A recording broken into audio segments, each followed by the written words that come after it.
Good afternoon and welcome to Inside Entrepreneurship, a webinar series hosted by the Georgetown Entrepreneurship Initiative, the Georgetown Entrepreneurship Alliance, and the Georgetown University Alumni Association.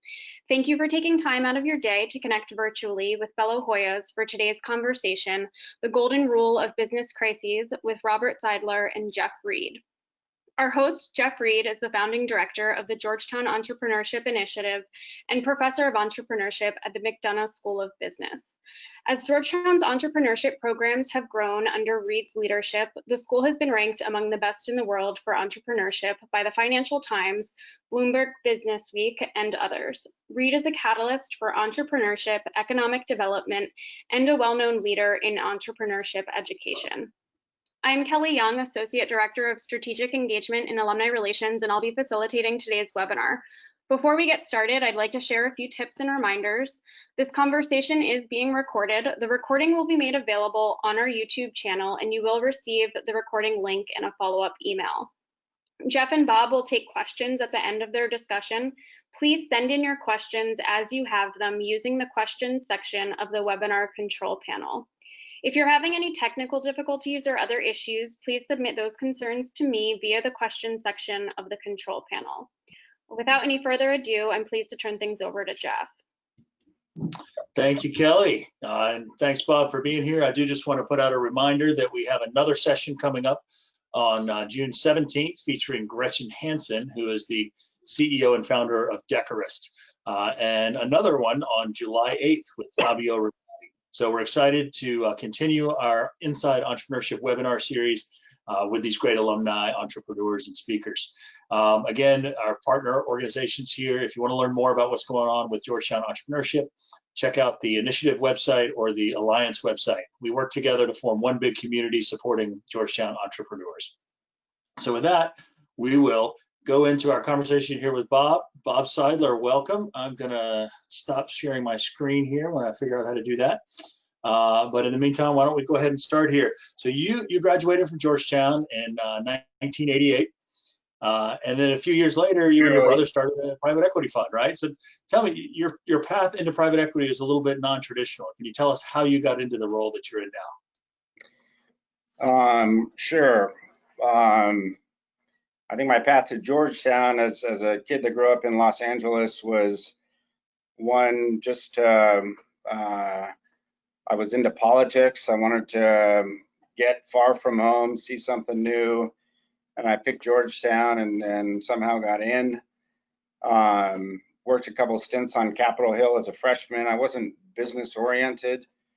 My stints on Capitol Hill didn't attract me. So I decided to major in history just because I liked it, and I had no plans. I wasn't one to plan. I wasn't one to be thinking about my future or next year, but I had a great time at Georgetown. I finished up in '88 after a stint abroad and didn't have a clue what I wanted to jump into next. So I did what I knew how to do. I bartended for a year and I saved money and I got a backpack and I traveled through Asia for 18 months trying to figure out who I was, and came across a contact there who I was teaching English to, a business guy who had some companies all over the world. And you know, my method of teaching English was just to converse with him. So I talked life and he talked business. And when he kind of discovered I was a lost soul, he said, well, listen, why don't I, when you go back to LA, I have a company there, why don't I put you in that and teach you how business works? And I said, great. So I moved back to LA. I worked for about a year and a half in a company, starting in the warehouse and then sales and then marketing. It was a company that delivered office coffee to businesses all over Southern California. And he was also going through a lot of acquisitions at the time. So I got to see how business cultures merging, you know, were problematic and interesting at the same time. And that prompted me to go to business school. So I applied to business school at UCLA. During that stint, I worked full-time for a local investment bank that was doing merger and acquisition stuff, and got a view into private equity and mergers and acquisitions, and finished up my business school stint and holed up with a brother of mine who was involved in commercial banking, investment banking, and we hatched a plan to direct invest into companies that ultimately led to our current business, which is Seidler Equity Partners.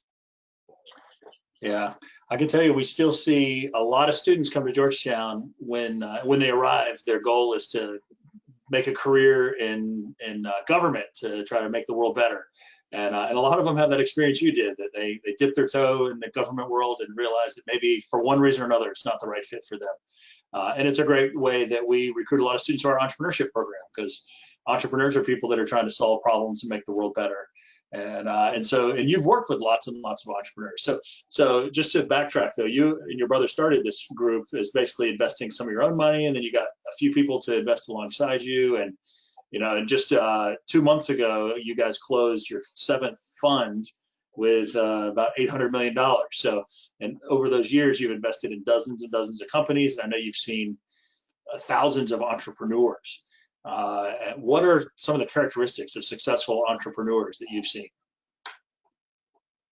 Well, I think entrepreneurs for me are the most interesting people in the world, because they all have broken risk barometers. They thrive when people tell them they can't do something or it doesn't make sense, but they followed their gut, and they jumped off the cliff at one point hoping there was a net beneath them, and they led people. And I think I got a great email this morning. I was scrolling through my emails, and it was something from Inc. that was spreadsheet, or what was it here? I printed it out. Spreadsheet or gut? Which should you follow? And for me, entrepreneurs follow gut. They may do a spreadsheet, they may not, but they follow their gut, and something's driving them to fix a problem that drives them nuts. And so they start a company to fix that problem, and everyone tells them you can't do it, but they do it anyway, and they figure it out. At some point later in life, I think spreadsheets become as important as gut for a company. But entrepreneurs, they build cultures, they build families. I think we probably meet 100 to 200 entrepreneurs every year, and we invest in 3 or 4. But they provide jobs, they make the world go around, they advance businesses, they advance innovation, and kind of make the world go around. For me personally, I think a great evening for me is watching Shark Tank, because I get to see the investor and the entrepreneur and the clash that sometimes comes with it, but the perspective that they both have. And anyway, so yeah, I'm a big fan of the entrepreneur. Well, and I know you've told me before and shared with students in my classes how you've seen a big shift in diversity and inclusion in the entrepreneurs that you see and invest in, right? From the time you guys started, there was a pretty small number of women entrepreneurs, for example, that you were looking at. And how has that changed over the years? I'll give you one stat, Jeff. We started in 1992, and we probably looked at 300 companies that year and made one investment, and there may have been 3 or 4 that were women-owned and women-run companies out of 300, and that may be generous. The last 6 of the 12 companies we've invested in over the last 3 years have been founded and run by women. So for me, it's a phenomenal stat. And I heard Warren Buffett say on a recent documentary, when someone asked him, "Are you a believer in the U.S.? With all the turmoil that's going on, are you still a believer in the U.S.?" And his response was, "Listen, we went through the entire industrial revolution with half of our talent on the sidelines. Now we have 100% of our talent in the game. hell yeah, I'm a believer in the U.S. and what's to come. And I kind of sense that too. Even with all the turmoil going on with COVID, with riots, with crazy environment, the business environment is pretty resilient, and there'll be carnage, but the reaction, the way this vastly diverse entrepreneurial marketplace works with cell phones now and access to consumers and everything you can do. It's a worldwide marketplace, and there's just innovation, and we need more entrepreneurs to push that innovation and to make it happen. Yeah, when there's problems around, that means there's an opportunity for entrepreneurs to jump in and solve some problems. And you've been through some different crises. From whether it's a whole shock to the market or particular companies going through their crises. And what's kind of some advice you have to the entrepreneurs you work with or other business owners who might be watching today in terms of, how do you advise people to deal with a crisis?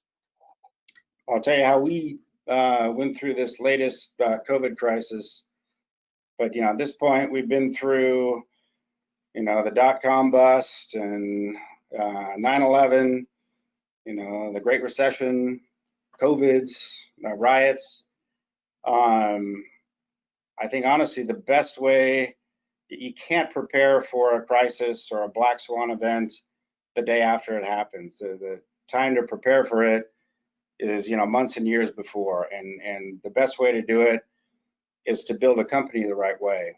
And, when we analyze businesses, we look for great people. That's my golden rule of business is, get into business with good people. If you're an entrepreneur, hire good people. It's people, for the most part, aren't looking for, a salary as much as they're looking for, respect and opportunity to prove themselves and to grow. And if, as an entrepreneur, you can provide that to your first employee and your 10th employee and your 100th employee, you're going to build a culture that, is surrounded by a lot of communication, a lot of analysis, but, you'll have a culture, a family. And when crisis hits, if it's every man for himself, you have what you see in the streets today. If you have, a family or a group that feels connected, even if you have to do cuts, people understand that and you communicate it well. But, when the crisis hit with COVID and the shutdowns were happening, we have 24 companies right now that we have investments in. We sit on the boards of all of them. And, we talk daily to every company to put out a worst case plan. Let's see a very detailed worst case plan, track cash, see how many, if your revenue goes to zero, if that's your worst case, let's look at that. If your, revenue may be down 50%, let's look at that. But track cash, see how many months of cash you have, and, what is an action plan to prepare, because you have to survive. And then inevitably it comes down to the question of cuts. If there are going to be cuts, they start at the top. Well, what is the board going to do? What is, the CEO going to do? And then you bring it to management, and, you bring it all the way down. You communicate the action plan, and you tell people it's going to be once. We're preparing for the worst case. And, so the people that will remain, they know that, they have a goal now. They're security there, and you have everyone pulling on the same side of the rope. If you don't have a healthy culture, it's very, very tough, in crisis to try to get everyone to pull on the same side of the rope. Well, and you kind of said it well, like you got to be prepared in advance. And I know that your own investment philosophy kind of fits in well, right? You guys, maybe you can talk about the kind of companies you invest in, because it's not pure startups, and you're not using lots of leverage either, right? So those are a couple things that kind of, maybe talk about how you guys look for companies, and things like culture and cash position and long-term value are things that are really important for you. Well, I'll take you back to, when I sat down with my brother, back in the early 90s with an idea that we could invest. That idea came from the fact that we had both worked with private equity groups in M&A for 2 or 3 years before that. And what we saw was, private equity for the most part marched to a single formula, and that was, find companies that you could buy and control, own for 3 to 5 years, put a decent amount of leverage on them to enhance your returns, and pull out fees, but basically manage from afar with leverage and a short-term horizon. The entrepreneurs that we came across that we thought were the most intriguing and couldn't find a solution for were the ones that didn't want leverage, that didn't want outside control, that really wanted help to scale.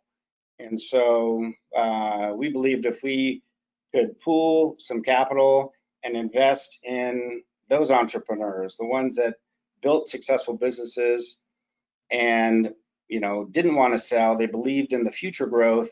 If we could align with them as a minority partner and not give them 3 to 5 years, give them 3 years or 20 years, whatever whatever they were looking for. If our capital was aligned with the best operators, it was well positioned, and if we could help them scale faster and better and introduce them to overseas markets and the possibility of doing add-on acquisitions or stuff like that, it's a better formula. It's less risky, and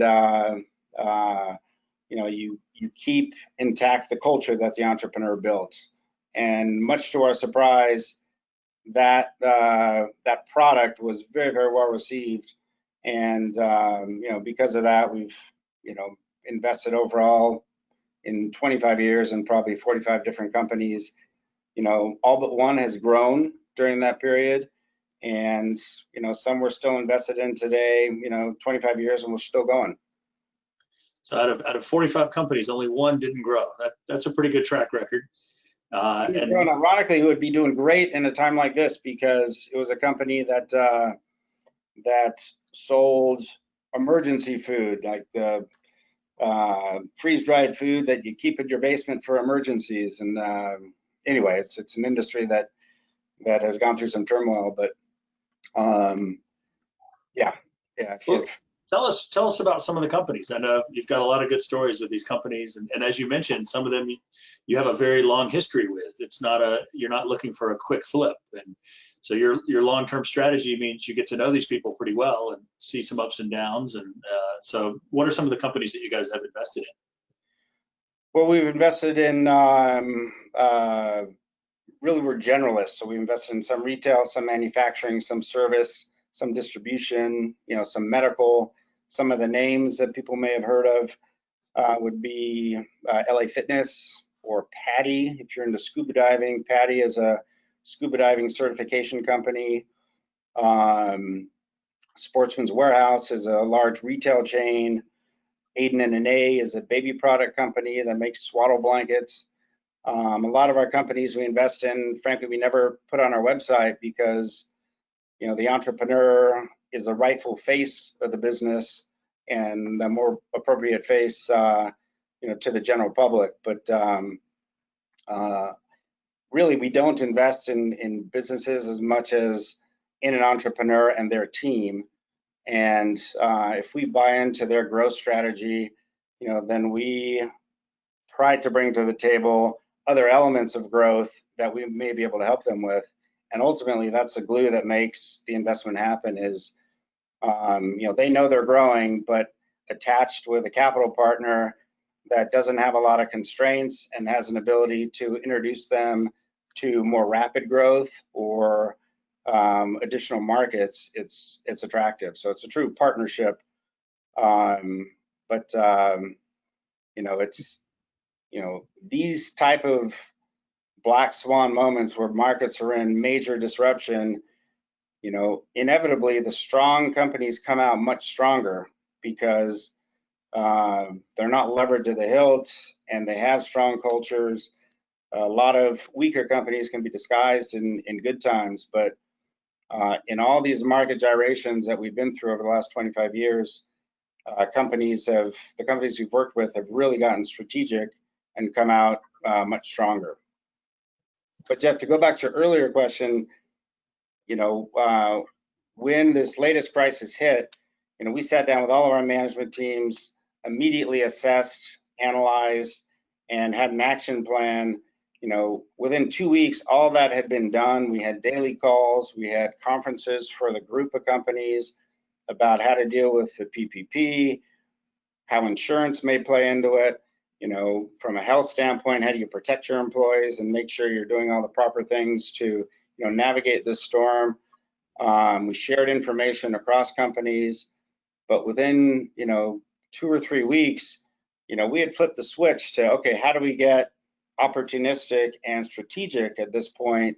You know, are there competitors that are weak that we can buy? Are there markets we can go into? Should we advance our shift into direct to consumer?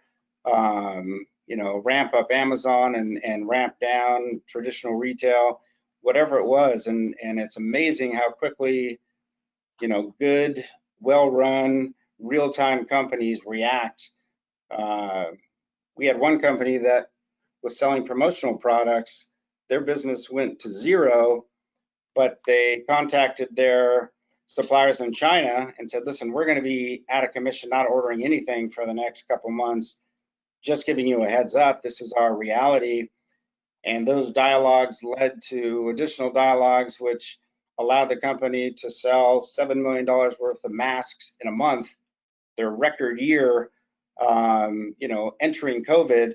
And now they're back open and their you know, business is back doing what it had done before, but they navigated the storm, you know, by communication and being strategic and moving quickly. Yeah, so having, I know you said this earlier, the golden rule, as you would say it, is, you know, invest in good people and work with good people and then treat them well.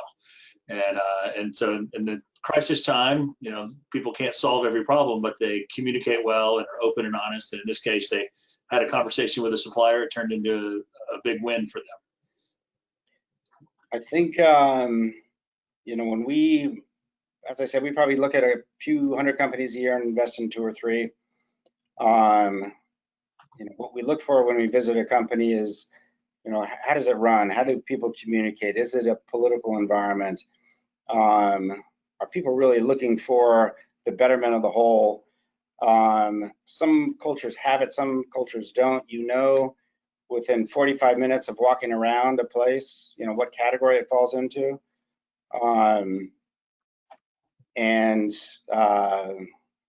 You know, it stems from the top. The entrepreneur sets the tone, you know, early on. There's one calling now. And they're characters, you know, I remember being at it was kind of closing week, which is always a difficult time for an entrepreneur because the last 2 months before you make an investment is all dealing with lawyers and documents and what ifs and covenants and reps and warranties, and it's a mess. And I'm in his office and there's a couple of attorneys there and accountants. And he finally said, Bob, just get in the car with me for a second. And I'm like, oh, something's wrong. And so I jumped in his truck and we're in the middle of Utah and he just drives into the mountains and said, I just had to get out of there. He goes, I don't know whether I should do this or not. And I said, Mark, you know, I'm a fan of yours. If you don't want to do this now, if you want to do it at all, I said, you know, we're friends forever. So make the right decision, follow your gut. And he pulled over, took out 3 guns out of the back seat of his car and set up some cans and just started firing them. And you know, I don't fire a lot of guns, but I said, all right, you know, and we sat out there firing guns for 45 minutes. And he said, I just had to hear that. I just had to hear that, you know, you didn't need this, you know, investment, that you wanted me to do what was right for me. And he goes, I couldn't think inside that room full of attorneys. And so we drove back and you know, signed papers a week later. But yeah, that's the entrepreneur. No one's going to push them to do something they don't want to do. But he had to feel good in his guts. And you know, today, I don't know how many years later, 18 years later, he's still a good friend, and we go up to Alaska and fish all the time. But it's a people business. If you forget that, you're never going to make it, is my sense, because you'll hit crisis. And when crisis happens, there's just a bunch of people around, the spreadsheets are in a drawer, and whatever rights you think you have on a piece of paper don't mean a lot. And I think that's what a lot of the financial community forgets at times, and maybe politicians too. Nice. Well, we're getting some questions from our audience, and I'll throw them out to you kind of one by one here. So do you have any advice for aspiring entrepreneurs, someone that thinks they want to get into the world and start their own company? Well, you just got to believe in yourself. And if what I don't like about business school, and it's funny, I look back and I did the calculation of all the entrepreneurs we backed. About half of them never went to college. The other half did, which you wouldn't think. If the ratio is 50-50, very few went to grad school. But I think grad school and business school can teach you to rely too much on the spreadsheet and the risk analysis, whereas the entrepreneur, throws caution to the wind and just jumps because he believes it in his gut that he's got a better idea and a better product, and he or she can lead people and make them believers in what they do and what they're fighting for. But it's a beautiful time today with this disruption to start a business. Markets are in turmoil, and Jeff, did I lose you? I can still hear you. I'm not sure what happened to our screen here, but you can keep going, I think. Okay. Markets are disrupted. There's lots of change happening. Things are accelerating. The direct to consumer is accelerating. A lot of change. People are, competitors are weak. People are frozen. I remember back in the last financial crisis in 2010, we were a big investor in LA Fitness, which was a growing health club chain. And when that crisis happened, everything stopped, except for LA Fitness, without debt on its balance sheet, made the decision to get aggressive, sign a bunch of leases that were very attractive at that time. And they opened 40 new clubs in a year, the most they had ever done before in 2010. And the whole industry probably didn't open more than 5 clubs. And that was the catalyst during times of turmoil to give them the market share lead in the fitness space. And, but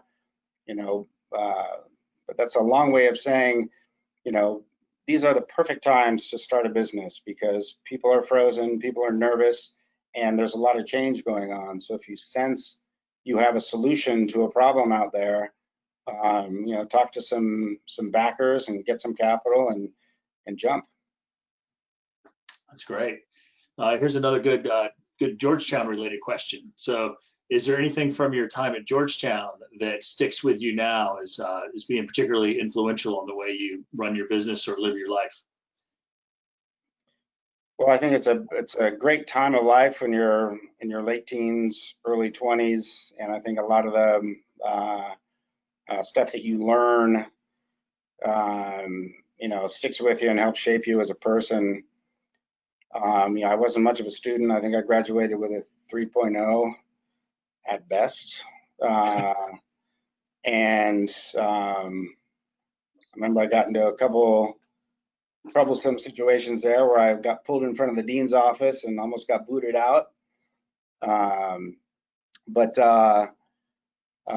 Friendships that I made at Georgetown, I have today. Matter of fact, I have a Zoom call every week with probably 30 of our cohorts from our dorm room in New North, which isn't a dorm anymore, but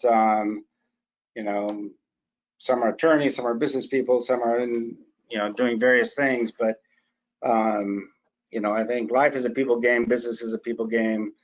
That's it gets lost in the shuffle sometimes. That's impressive. More than 30 years later, a weekly connection there. That's great. It's this crisis that brought everyone together. So someone organized it, and all of a sudden it happened. So any excuse to have a drink at 5 p.m. Awesome. So let's see. Some other questions we've got here. Has the COVID pandemic influenced how you kind of see investment opportunities and just how you see the economic system in general? The market was very flush and priced very expensively going into COVID. And so valuations are down, probably normalizing a bit, but there's still a ton of liquidity on the sidelines with private equity and venture firms. And so I imagine right now people are waiting to see, but we have a lot of dialogues happening with entrepreneurs. You know, you want to align with the ones that are positioned now with, you know, strength and the people in place and the systems in place to really grow. My same advice to companies is my advice to entrepreneurs. Now's a beautiful time to start something because markets are disrupted. When everything's going well and access to capital is easy, you know, a lot of people are jumping in, but you want to jump in when people are, you know, what's Buffett's famous quote, when people are greedy, be cautious. When people are cautious, be greedy. There's a lot of truth to that.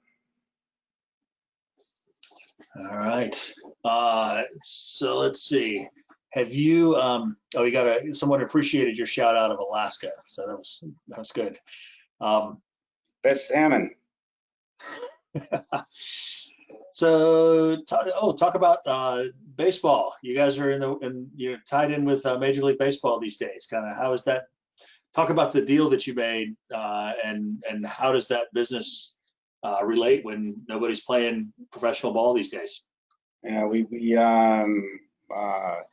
on a personal side, a handful of years ago, got a consortium together and purchased the San Diego Padres, which was kind of a fun foray into sports and egos. I've never seen so many egos as run around, you know, a professional sports league, both on the owner side and the player side. So, but again, you know, we did the same analysis with the Padres that we did with all of our businesses, which was quickly assess what's the worst case, what's the downside, you know, if we play no games this year, and you know, how do you react? What do you do, you know, with employees? How do you communicate? But you know, I'm hopeful we'll have a season. It'll be a bifurcated, you know, shortened season, but I'm hoping that the egos on the owners and players side can, you know, make some hay and we'll be back on the ball field, you know, in July. That's the goal. But you know, I think people want to see sports. They want to see a normalization, and in a funny way, all this you know, turmoil that's happening in the world right now kind of propelled everyone out of the COVID crisis. That may be problematic or it may not be, but from a business standpoint, my sense is businesses are jumping right back to a normalcy to the extent they can, and I think the sports leagues are no different. Yeah, and you're also an investor in Rawlings, right? That makes the baseballs. So you got two times at the plate for that one. Yeah, when there's no foul balls and no little league, then Rawlings is in trouble. But I'll give you one example with Rawlings. We you know, had to furlough 50% of our employees, but you know, when that analysis happened, we basically said, okay, you know, the board's going to cut everything, you know, any fees to the board, you know, management's going to take a 40% cut, everyone else is going to take a 25% cut, and the furloughed employees we're hoping to bring back, we won't terminate, we'll furlough, so you have health insurance that's consistent. We'll give you a date for a callback, in which case we'll make the decision whether we can bring it back or not. And, you know, communicated to everyone why we had to do it and what was behind it. But, you know, moving quickly, communicating well, and hopefully we'll bring everyone back if baseball starts again. But it's crisis that ultimately tests a relationship, whether it's a relationship with a spouse or a family member or a friend or in business. And you have to take care to navigate that, because if you do it well, people will never forget it. If you do it poorly, people will never forget that either. And even if you remain in a company because you weren't cut, they'll still remember what tact the leadership of the company took during that time of turmoil. And I guess that's my biggest advice to young entrepreneurs or companies, is to do the spreadsheets, do the analysis, but then stick them aside and focus on the human element, because that's how you build greatness. Yeah, so your firm has offices in LA and also in Australia. So can you talk about the global mindset and how that strategy plays into the work you guys do? It came from a very strategic decision as to, because I surf, the waves were really good in Southern California. They also happened to be really good in Australia. But kidding aside, we had an opportunity with one of our investors, who's Sydney-based, to bring our style of investing in companies to Australia. And we did analysis and talked for 4 or 5 years, and ultimately decided, this is a great market, great entrepreneurial landscape. They didn't have a lot of growth financiers in Australia to help the young entrepreneurs scale. And so we did our research and determined it would be a real sensible, nice place to have a pocket of capital to service that market. And frankly, the biggest difference between when we first got into business in the early 90s and today is that the marketplace really is the world. And I don't think any company we deal with today is just thinking about what they can do in the US marketplace. It's which is phenomenal for entrepreneurs, and you can connect with people all over the world. That's what the internet's done. It's a global marketplace, and frankly, that's a lot of our time is spent with companies to help them bridge the marketplace to outside of our borders. So some questions about board dynamics. So you guys are often a minority investor, if not always, right? And but you do take a board seat. How do you manage the kind of board dynamics and mitigate the risk when you don't have control in the sense? We mitigate that by not really focusing too much on board meetings. I think if you show up every 3 months or every 6 months for a meeting, you're really missing what's really going on. And so our input with a company really happens on a weekly basis, in some cases a daily basis. We do a ton of project work with companies. And so our pitch to the entrepreneur is, take our investment, we're aligned together at that point. These are our resources. When you can put us to work, we work for free, get utilization out of us. So we're active with our companies on really a weekly, daily basis, and board meetings are formalities. I think investors that try to come in and dictate from the top once every 3 or 6 months, they really miss, they're investors and not partners. We really look for partnerships, and maybe that's a distinction. Yeah, well, and maybe that's a great point for us to end on. I think your firm has done really well, and I think you do have a unique approach, and I think it's one that we can all learn from, and sounds like it is based on that golden rule of treating people the way you want to be treated and building meaningful relationships. So thanks for sharing all that with us, Bob. I appreciate it. Any last words or advice you want to share? Well, I've yeah, we kind of founded our business based on not being private equity. So I'm in the private equity world, but we really make fun of private equity because it's too rigid. It's outside control, it's fees, it's short-term thinking, it's leverage, it's all the things that entrepreneurs tend to really hate. And we've tried to rip up the playbook. And I think I mentioned earlier, I wasn't the business guy or the typical person that wanted to find his way into private equity. It happened by accident.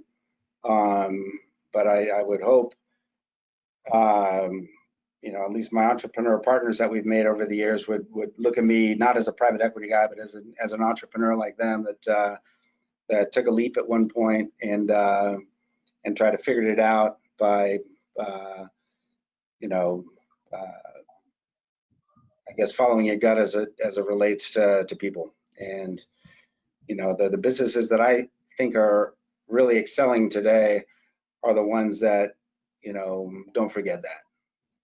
So that's my message, I guess, for what it's worth. It's a great lesson, and great to see you succeeding with that philosophy. So thanks so much for your time today. Thanks to our audience. I'm sorry we didn't cover all the questions. We had a lot coming through, but we really appreciate your time, Bob. I think we learned some things today. I do want to encourage our audience to come back in 2 weeks. We have another session with featuring Gretchen Hansen, who is the CEO and founder of Decorist. And she'll share some lessons learned from the idea stage all the way through the exit. And then on July 8th, we'll have another session with Fabio Rosati, who has been the CEO of a number of companies. Those sessions will be at 2 p.m. Eastern on each of those days. And again, learn more about Georgetown entrepreneurship with our partners. And thanks again, Bob, for joining us. And thanks for our audience here today. Take care. Thank you, Jeff.